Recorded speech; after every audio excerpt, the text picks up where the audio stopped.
Hello everyone. So in today's video, I will teach you very quickly how to match your modular grid to your baseline grid. So we're going to go from this, where our modular guides, our row guides, which do not match up with the baseline, as you can see here, goes from this to this, where they match up perfectly and gives us a clear idea of how to use the structure and how it all comes together. So first off, you might be asking, why does this matter? Why should our row guides match up with our baseline grid? So in this example where I place some content in the layout, you can kind of get a sense of the issues that arise from these two guides, the row guides and the baseline grid, not matching up. So here we have an image, and we usually want to match our images within our modules. So between these modules right here to here, and we always want to match our text to our baseline grid. But you can kind of see here, if I turn off the guides, they don't really line up very well. And even if I move this up a little bit, it also doesn't quite look like they line up well. They don't seem to match up, and they don't create sort of a connection between them. Versus when the guides of the rows and the baseline match, you can really see that there is a nice connection between the elements. So right here and here, you can really see that they connect together, and there's a very nice structure to the overall page and the layout design. So that's why we want to match up our baseline grid to our rows. So let's get started matching up our row guides with our baseline grid. So I've already decided on my leading. So my leading will be 10 points over 14 in Helvetica bold. And so you can see that that all aligns right there. And then for my kicker, or my intro text right here, it is a multiple of 14 points. So 14 times 2 is 28 points. So that also matches perfectly up with my baseline grid.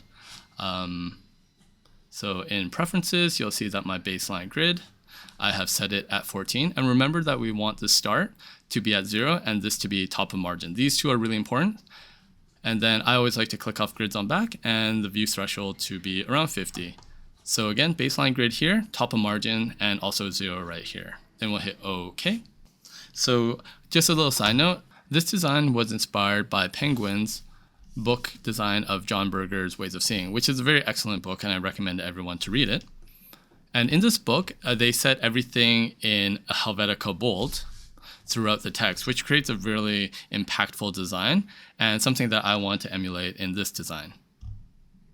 So now let's get started with actually aligning our rows to our baseline grid.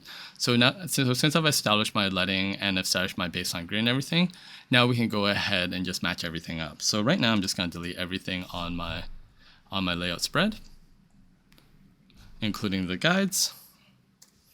And then now I'm just going to go to create some rows under create guides right here, and then create some rows for our modular grid. So first off, we want to set our options to fit guides to margin.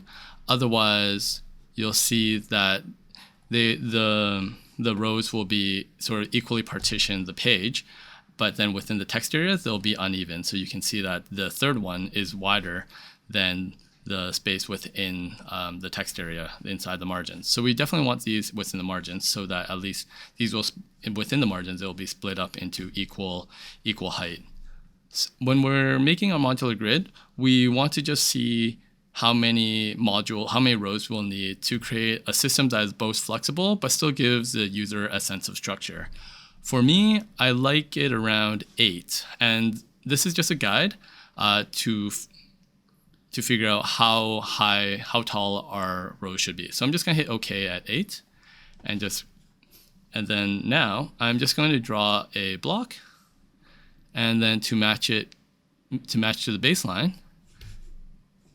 and to be the approximate height of the column guides that we created. I'm just going to match it up even closer with my baseline. So I'm just going to flip the color around, and I'm just going to turn it to a lighter gray to just make it a little bit easier to see. And I'm also going to get rid of all the guides on my page right there.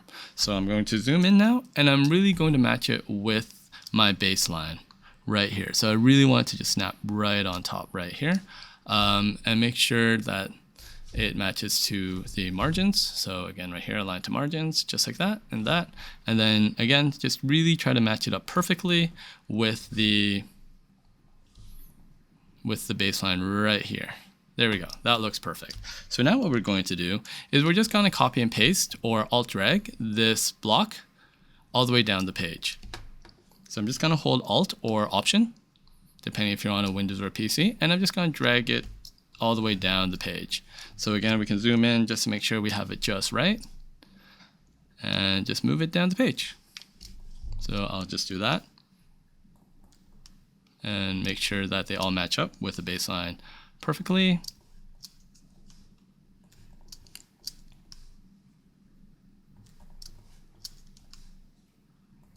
Just like that. So now we'll zoom out, just like that. And then you can kind of see that we have a little bit of extra space right there. So what we're going to do now is that we're just going to take all these rows, and then now what we want to do is just center all these rows on the page. So I'm just going to turn off my rows and guides, and then I'll just move it slightly up and down and just optically center it just like that. All right, that looks good.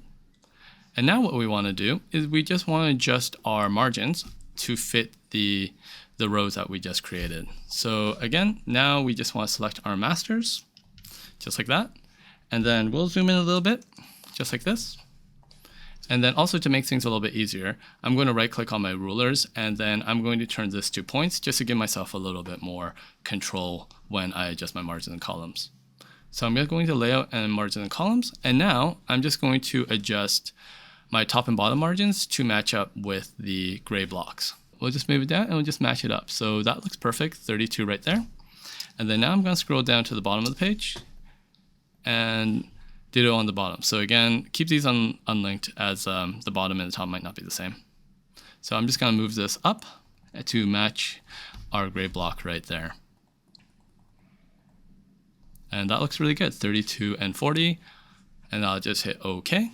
Also in your columns, while we're here, you can even set your gutter to be 14 points to match up with the leading so that your gutter width of your columns is equal to your margin width, and that'll give you nice squares right in the center of everything, and it'll make a really nice page.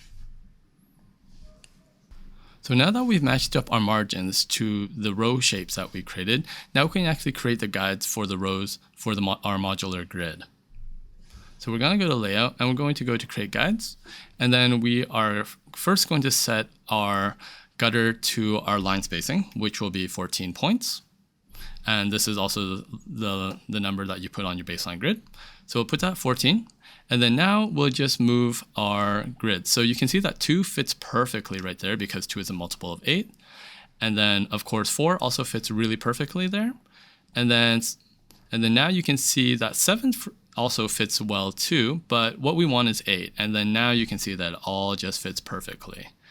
So after everything's fit perfectly, you hit OK. And now we're going to delete all of our shapes right here because we no longer need them. And then voila, here you see that we have a beautiful grid that matches perfectly with our baseline grid.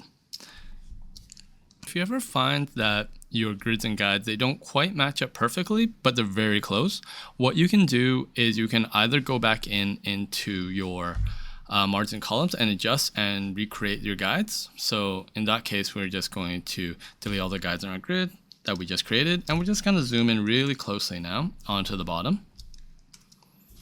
And we're just going to go back to margin and columns on the bottom here. And then we're just going to increase it to just get an idea. So you can see right here that maybe at 41, it didn't really align with the baseline grid. So we're just going to readjust that.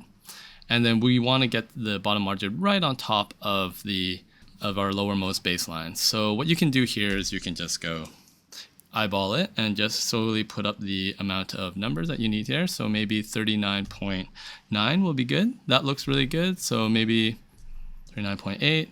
Nope, 39.9 is exactly what we need, just like that. And then now when we create our guides, so we'll just go 8 and 14, they should match up really perfectly. Otherwise, if you are having a problem with them matching up, what you can also do is you can just go to grids and guides, make sure your guides are unlocked, and then you can just kind of move them onto the baseline to just adjust, just like that.